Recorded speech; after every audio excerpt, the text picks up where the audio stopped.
Ya, yang belum subscribe, subscribe dulu channel ini ya guys, agar channel ini dapat terus berkembang dan memberikan informasi yang lebih baik lagi. Ya, halo semuanya, jumpa kembali dengan saya Diwan Herdiawan. Pada kesempatan kali ini, saya mau membahas tentang kelanjutan dari OBD 2. Pada video sebelumnya, saya membahas OBD ini sekaligus dengan unboxingnya. Tapi pada saat video part pertama itu, OBD-nya itu awalnya saya mau koneksi dengan head unit saya ini, yang ini.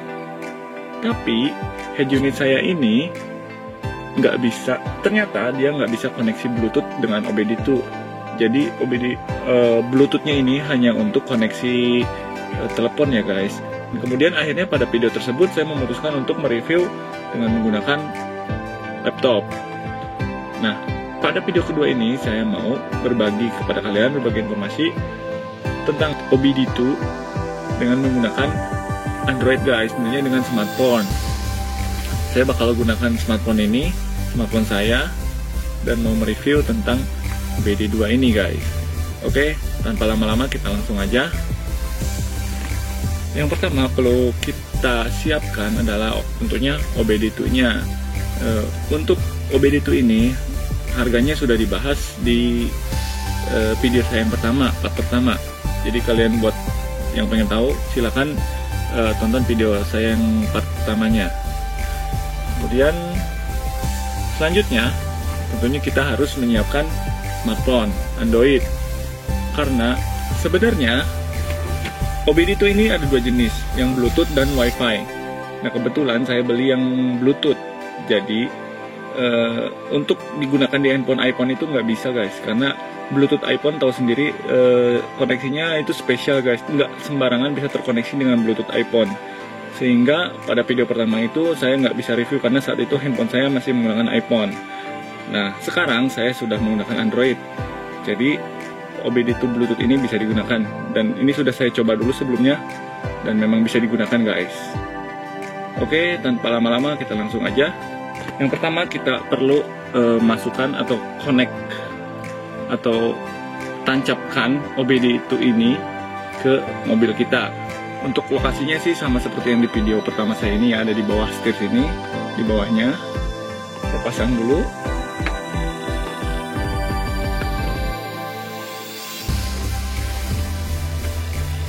Oke, karena kebetulan mobil saya ini lokasi konektor OBD2-nya sangat mudah sekali, ada di bawah sini, jadi sangat mudah dijangkau ya guys. Mungkin ada beberapa mobil juga yang posisinya agak tersembunyi, tapi rata-rata untuk konektor OBD2 berada di area bawah setir sini guys. Oke, setelah kita tancapkan, lalu kita on-kan mobil kita. Nah, sudah on. Kemudian, oh iya jangan lupa, kalian perlu download dulu aplikasi untuk scannernya. Dan kebetulan saya udah download aplikasinya. Di sini saya pakai aplikasi Talklight guys. Oke, ini.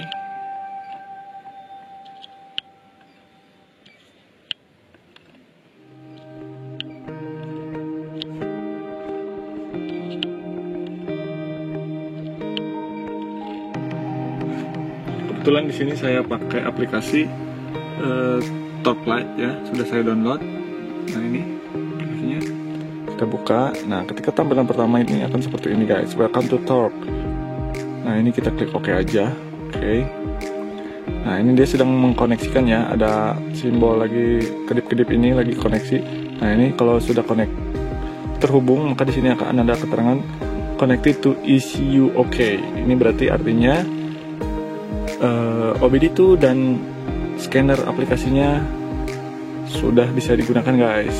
Yang perlu kita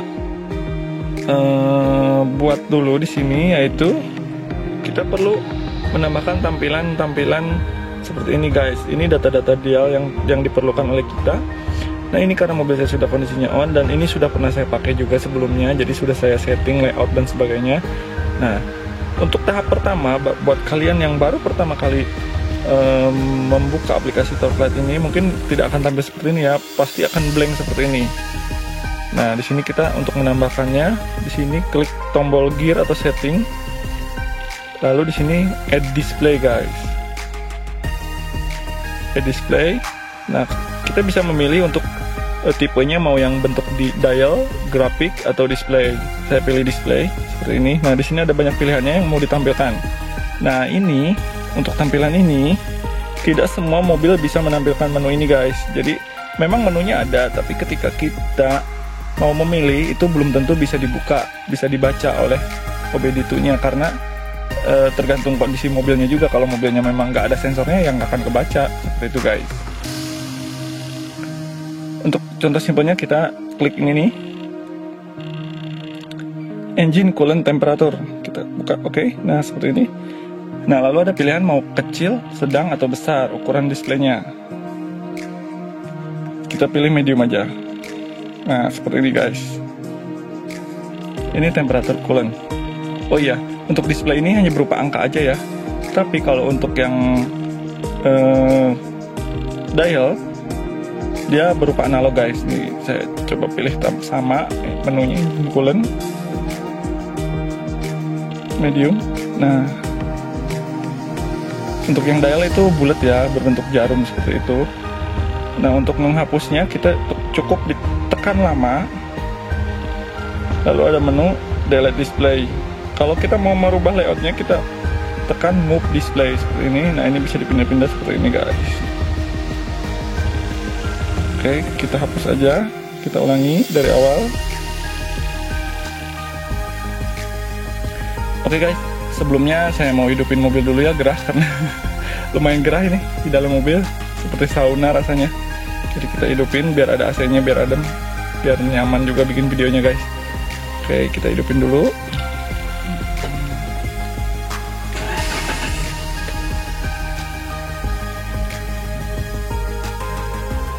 Oke guys, udah dihidupin. Mari kita lanjut. Ini kondisinya mobil saya udah hidup ya guys. Jadi langkahnya sih sama seperti tadi guys. Jadi kita bisa tampilin menu-menu yang seperti saya bilang tadi di sini. Seperti ini tadi ya. Kita mau berbentuk grafik. Kalau berbentuk grafik itu seperti ini guys. Misalkan kita tadi sama engine coolant. Nah, kita pilih medium. Bentuknya seperti ini kalau grafik. Jadi dia menampilkan grafik temperatur engine coolantnya. Memang kalau grafik seperti ini susah ya bacanya ya guys. Jadi ini kita perlu ya kira-kira di bawah 72 derajat Celcius. Ini emang agak susah bacanya kayak gini. Jadi saya lebih suka tampilannya display atau enggak dial, karena itu lebih mudah untuk pembacaannya guys. Oke guys, untuk mempersingkat waktu, kita langsung lihat aja display yang udah saya setting sebelumnya. Nah seperti ini. Jadi saya sudah menginputkan semua display sesuai dengan kebutuhan saya sih. Jadi menurut saya data-data ini sangat penting untuk dikontrol. Sehingga saya menampilkan yang pertama coolant, lalu engine load. Di sini ada RPM, tentunya RPM sangat penting sekali. Dan ini intake temperatur ya. Lalu untuk speed juga ada di sini, speed kendaraannya. Kebetulan mobilnya lagi diam, jadi sini speednya 0. Ini sebenarnya udah terkoneksi ya guys dengan OBD-nya. Kalau nggak percaya nih saya coba, ini RPM-nya 1000 ya. 1000 kurang. Nah, ini ketika kita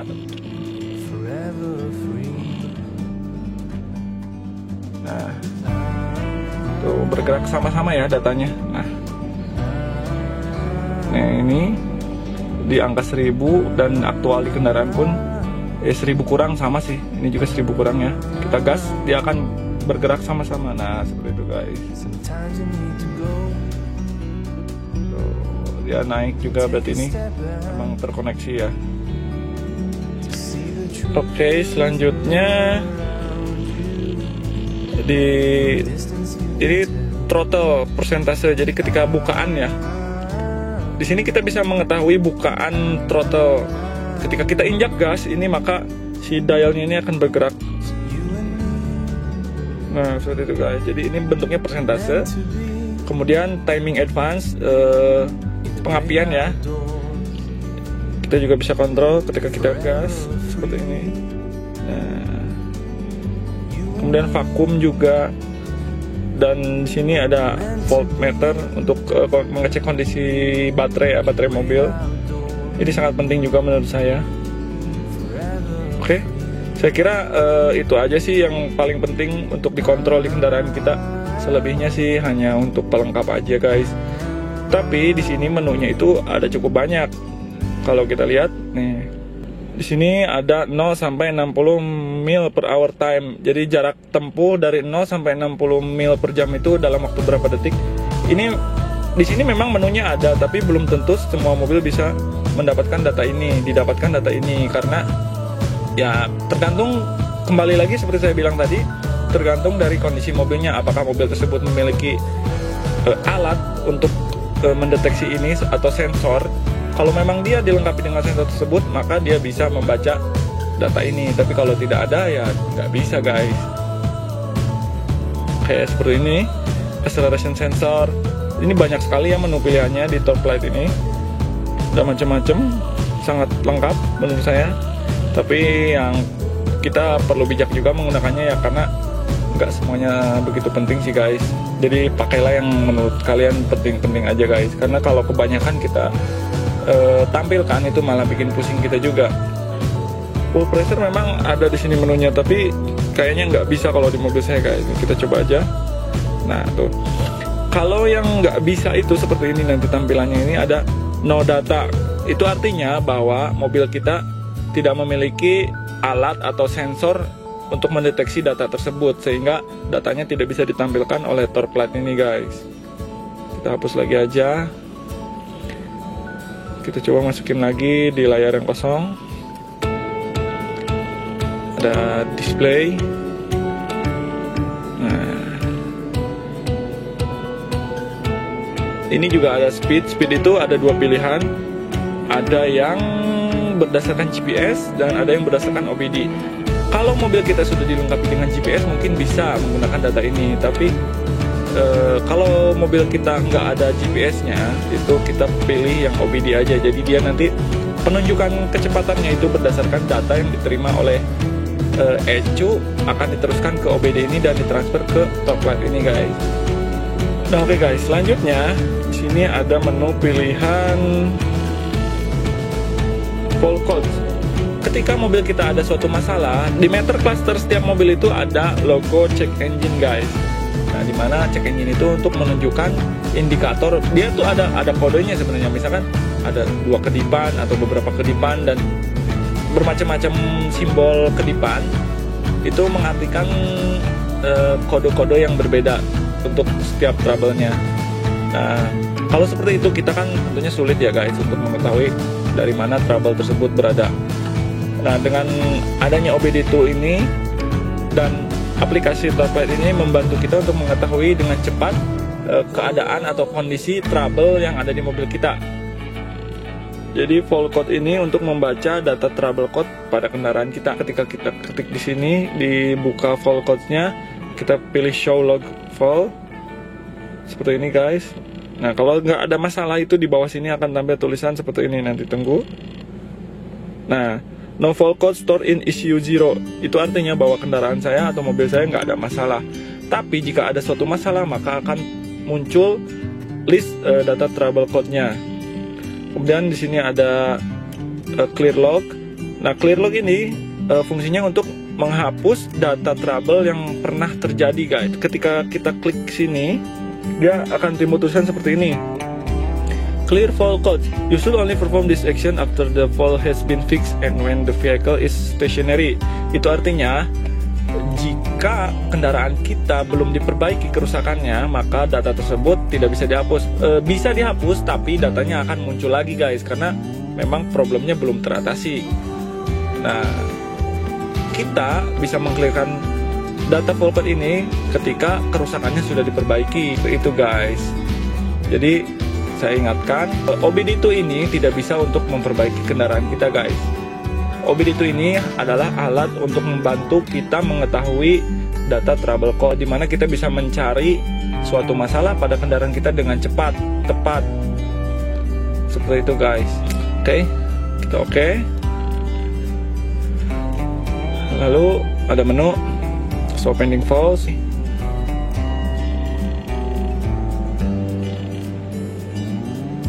Jika kita buka seperti ini, no pending fault code stored in issue. karena memang ya kendaraan saya normal, nggak ada masalah. Dan untuk yang paling bawah show historic faults, kita coba.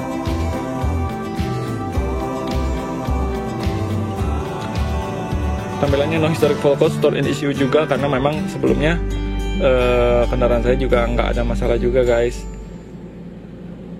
Lalu di sini ada menu pilihan banyak ya, macam-macam, ada toggle logging, email log, clear log, reset trip counter ini untuk mereset jarak tempuh yang sudah dicapai. Kemudian toggle HUD mode, kemudian calibrate accelerometer, reset dials to default layout. Ini artinya untuk mereset tampilan yang tadi ini kita bisa reset ke kondisi default bawaan aplikasi. Seperti itu guys. Kemudian ada setting di sini ada berbagai macam-macam.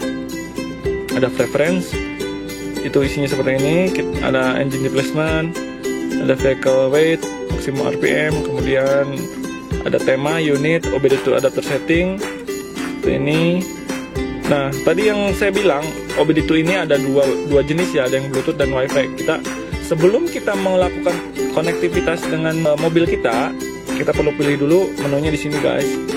Nah, di sini ada pilihan Bluetooth atau Wi-Fi. Karena ini yang saya merupakan OBD2 Bluetooth, saya pilih Bluetooth. Jika kalian punya Wi-Fi, klik Wi-Fi-nya guys. Oke. Kemudian adaptor setting seperti ini, sama ya. Kemudian data logging and upload and other setting seperti ini aja sih. Oke guys, itu aja review tentang OBD2 dengan menggunakan smartphone Android. Jadi buat kalian yang pengen sekedar tahu tentang ada masalah apa sih di mobilnya, itu kalian bisa beli OBD2 portable seperti saya ini. Kalian bisa beli OBD2 yang kecil ini, yang portable ini harganya murah banget. Ini nggak nyampe 200.000, bahkan ada yang 100.000 juga ada guys. Tapi untuk yang Wi-Fi sendiri memang agak sedikit di atas yang harga Bluetooth. Jika handphone kalian Android, kalian cukup membeli yang Bluetooth aja guys. Tapi jika handphone kalian iPhone, itu kalian harus membeli yang Wi-Fi guys, karena iPhone Bluetooth-nya tidak bisa sembarangan konektivitas dengan device-device lain. Seperti itu guys. Dan apabila head unit kalian sudah Android seperti ini, tapi mungkin tipe head unitnya yang lebih kekinian, itu mungkin OBD2 ini bisa dijadikan suatu aksesoris tambahan untuk mobil kalian guys. Jadi ketika mobil kita digunakan ini, OBD2 ini kita pasangkan aja nggak apa-apa. Nanti konektivitasnya dengan head unit ini guys. Jadi kalian bisa memantau real time kondisi kendaraan mobil Anda sambil ketika Anda bepergian. Di sini kita bisa tampilkan untuk menu-menu display seperti tadi ya. Ini tentunya bikin menarik lagi guys. Bisa lebih keren lagi kelihatannya mobil yang tua seperti saya ini, tapi bisa tampil kekinian dengan menampilkan berbagai informasi, data-data seperti mobil-mobil yang muda-muda zaman sekarang guys, seperti itu. Tapi kebetulan head unit saya ini nggak bisa, jadi ya saya pakai handphone aja guys. Oke, review OBD2 dari saya untuk part keduanya itu aja guys. Terima kasih sudah menyaksikan. Buat kalian yang belum subscribe, tolong bantu di subscribe ya guys. Dan juga buat kalian yang suka dengan video ini, klik tombol like-nya. Jika kalian ada pertanyaan atau saran bagi saya, silahkan tulis di komen di bawah. Dan kemudian jika video saya ini dirasa bermanfaat, silahkan share ke teman-teman kalian ya guys. Terima kasih sudah menyaksikan, sampai jumpa di video berikutnya. Bye.